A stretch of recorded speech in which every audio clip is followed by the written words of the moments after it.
Adrien?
Kind of ground.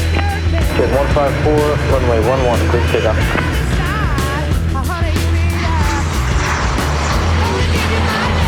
Fair 807, cross runway 7 left at Whiskey.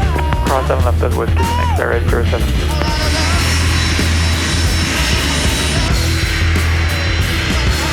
King 307, climb maintain 4,500. Alright, let's rock and roll.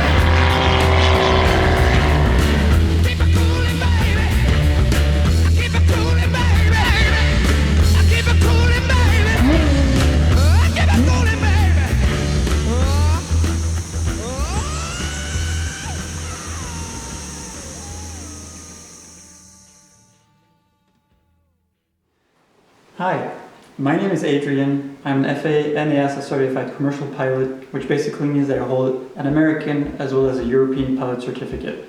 I'm also a language proficiency examiner, and that means that I check the English level of pilots and other aviation professionals. Welcome to today's video. Today we're going to be talking about how you can become a pilot, about the steps you can take to make your dreams come true. I'm also going to be sharing my experience and be giving you some insights and tips so that you can make your flight school journey a more fun and enjoyable experience. So if that sounds like something you're interested in, let's dive in. Here we go. Okay, so there's lots to cover. So I have a little prompter right below the camera that I'm using. So if you see me looking down a little bit, that's why. But hey, I wrote this stuff, so it's still me. Let's go. All right, so here are the main ways you can become a pilot. Number 1, flight schools. You can go to a flight school, which is the most common option and where most civil pilots are trained. And I'll be covering flight schools in more detail later in this video. And also I'm going to be talking about the differences between flight schools in the US versus flight schools in Europe. Number 2, airline cadet programs. Now this pathway is created by a specific airline and usually guarantees a job as a first officer or second officer, which basically means a co-pilot once the training is complete. With that specific airline, of course. So airlines will typically pay for your tuition or they may reduce your salary for the first few years you work with them to compensate for the cost of the training.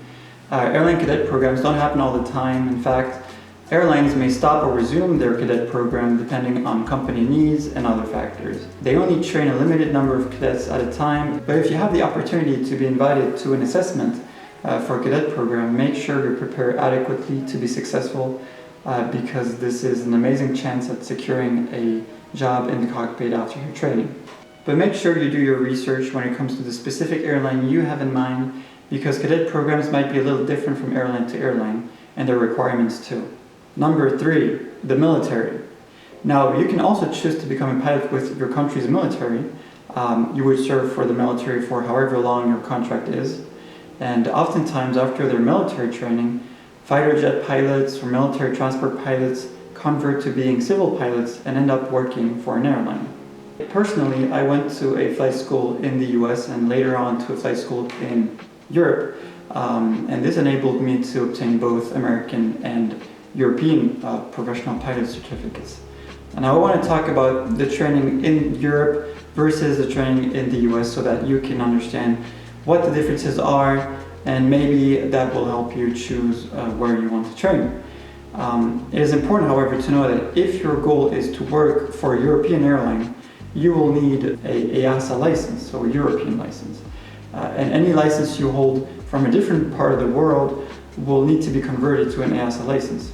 Now, if you wish to work in the US, an American FAA pilot certificate is required to work at an airline. Alright, so becoming a pilot in the US with the FAA system. There are two types of flight schools in the US. There are Part 61 and Part 141 flight schools. These numbers refer to FAA regulations that regulate these specific types of flight trainings. Part 61 is more flexible and is great if you work a job at the same time.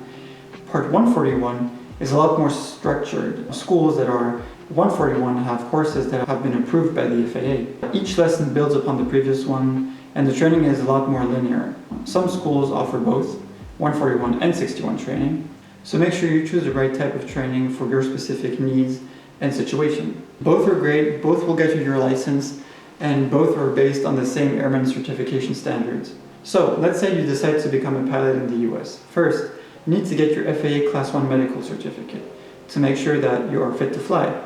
Then you'll start training for your private pilot's license, which will enable you to fly airplanes for leisure and non-commercial purposes. After that, you'll train to get your instrument rating, where you'll learn how to fly in clouds and low visibility conditions. Next is the commercial pilot's license. This license will enable you to fly for compensation or higher. You will also need to get a multi-engine rating, where you will learn how to operate a twin-engine airplane. Alright, now that you have your license and ratings, you realize that you only have about 200 flight hours and that the airlines require 1,500. So what do? Well, a lot of pilots in the US become flight instructors to teach the next generation of pilots, to gain experience and to accumulate many flight hours. There are also other pilot jobs you can get to gain more flight experience. But once they reach 1,500 hours, they'll be able to get their ATP, which is the Airline Transport Pilot License, and apply for the airlines. However, if you combine Part 141 training with a university program that has an aviation degree, you can get to the airlines a lot faster with a little less than 1,500 hours. Alright, becoming a pilot in Europe with the EASA system. If you want to become a pilot in Europe, you'll go for your EASA Class 1 medical certificate. You'll get your private pilot's license, and typically, after that, you'll start studying for the EASA ATPL theory. So that's the EASA Airline Transport Pilot's License theory part, where you will pass all the 13 theory subjects, such as principles of flight, weather, operational procedures, and so on. Once you are done with that, you will do your instrument rating, your commercial pilot's license, and your multi-engine rating. The order in which you do these may vary from school to school. You will then do your MCC, which is the Multi-Crew Cooperation course, where you will learn how to operate an aircraft in a multi-crew environment, just like in the airlines, and this is done in a simulator. You also need to get your English language proficiency certificate with a minimum level 4, which is a requirement in Europe and other countries around the world. This is where your aviation English skills will be checked, basically. In Europe, you can start applying to the airlines with your 250 hours and get hired. Then there are also integrated pilot training courses you can opt for. Typically these will get you your license and ratings faster, but you'd be enrolled as a full-time student most likely and wouldn't necessarily have the time to have a side job. But you can easily be done with your entire training within a 20-month time period. And usually, once you're hired by an airline, the airline will train you on a specific aircraft, like a Boeing 737 or an Airbus A320, for example. And this is called a type rating.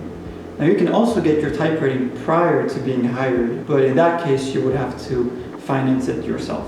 Now, the biggest difference between getting your FAA or your EASA professional pilot's license comes down to the theory portion of the training. While EASA focuses a big part of its theory testing on multiple choice questions, the FAA focuses more on checking that a student understands all the knowledge through oral sessions with instructors and examiners, in addition to the written tests.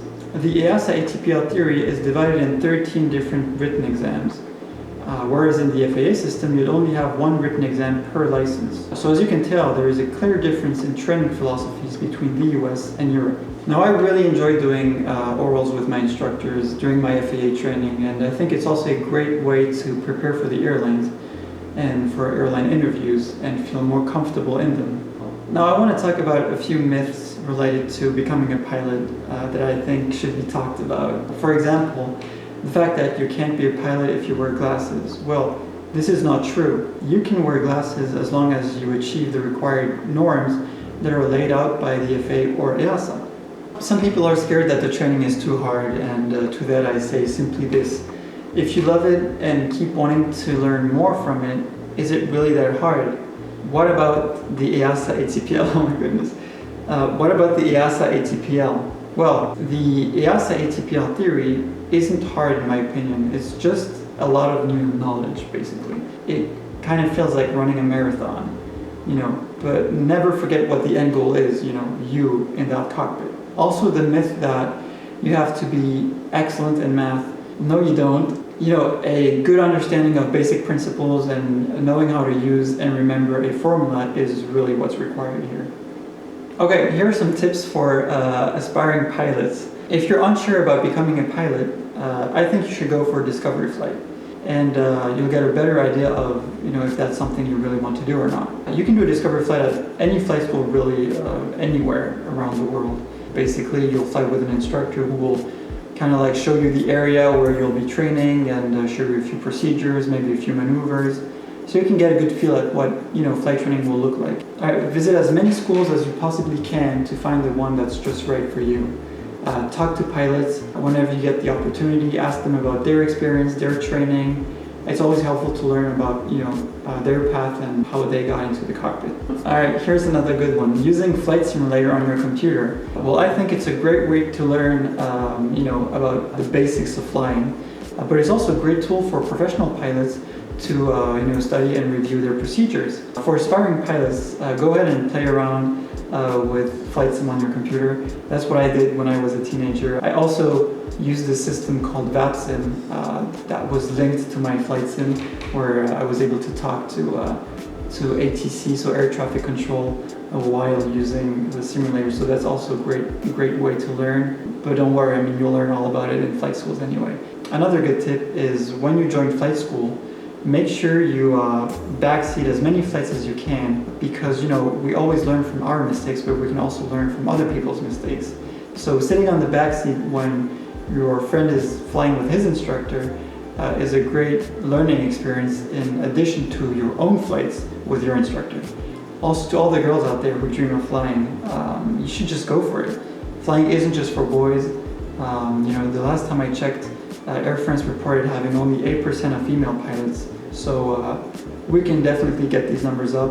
I think we need more women in aviation. So if that's something you're really passionate about, if you love flying, you should just go ahead and start your flight training.